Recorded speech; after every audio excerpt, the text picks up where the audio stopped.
2014లో తెలంగాణ రాష్ట్రం ఏర్పడ్డ తర్వాత ఉమ్మడి ఆంధ్రప్రదేశ్ రాష్ట్రంలో ఉన్నంత బలంగా తెలుగుదేశం పార్టీ లేదనే చెప్పాలి.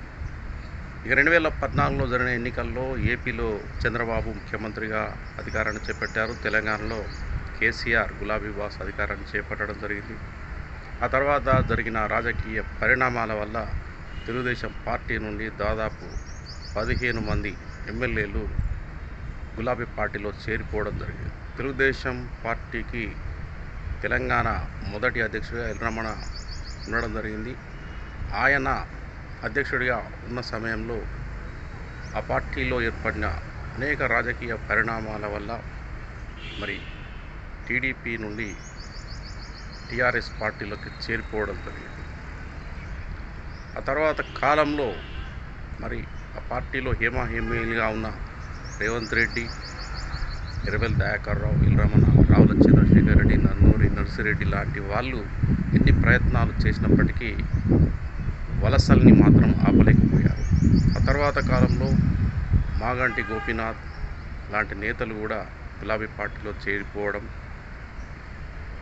ఇక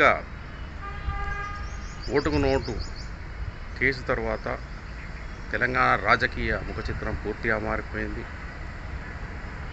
చంద్రబాబు నాయుడు హైదరాబాద్ విడిచి ఏపీలోకి తన నివాసాన్ని మార్చుకోవడం జరిగింది. రేవంత్ రెడ్డి కూడా 2 నెలలు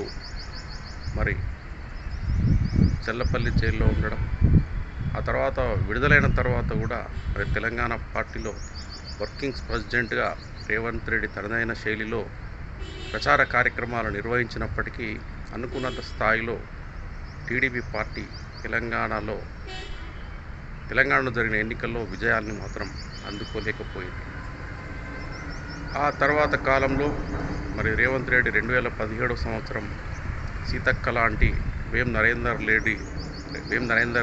రెడ్డి లాంటి నాయకులను తీసుకొని కాంగ్రెస్ పార్టీలో చేరిపోవడం జరిగింది. ప్రస్తుతం తెలంగాణలో తెలుగుదేశం పార్టీ పరిస్థితి చాలా దయనీయంగా ఉంది. ఆ తర్వాత కాలంలో బక్కన నరసింహులు, అదేవిధంగా కాసాని జ్ఞానేశ్వర్, ముదిరాజ్ అధ్యక్ష పదవులు చేపట్టినప్పటికీ ఆ పార్టీ బలాన్ని పుంజుకోలేకపోయింది. 2018లో ఎన్నికల్లో పోటీ చేసినప్పటికీ అనుకున్నంత స్థాయిలో విజయాలను టీడీపీ పార్టీ సాధించలేకపోయింది. 2023 ఎన్నికల్లో అసలు పోటీనే చేయలేదు. అయితే ప్రస్తుతం తెలంగాణలో తెలుగుదేశం పార్టీని బలోపేతం చేయాలని టీడీపీ అధినేత చంద్రబాబు నాయుడు వ్యూహాలు పన్నుతున్నాడట. బీసీ సామాజిక వర్గం, కాపు సామాజిక వర్గం చెందిన తీన్మార్ మల్లన్నను తెలంగాణ తెలుగుదేశం పార్టీ అధ్యక్షుడిగా నియమించి తెలుగుదేశం పార్టీకి పునర్వైభవాన్ని తీసుకురావాలనే ఆలోచనలో ఉన్నాడని సమాచారం.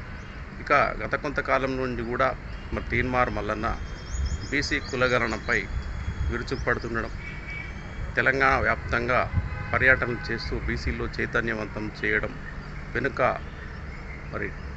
తీన్మార్ మల్లన్న రాజకీయ వ్యూహం, రాజకీయ లక్ష్యాలు, రాజకీయ భవిష్యత్తు ఉన్నట్లు టీడీపీ తెలంగాణ తెలుగుదేశం అధ్యక్షుడిగా పదవిని చేపట్టబోతున్నాడు. అందుకే సొంత పార్టీ అయిన కాంగ్రెస్ని విమర్శిస్తున్నాడని చెప్పేసి కూడా వార్తలు వినబడుతున్నాయి.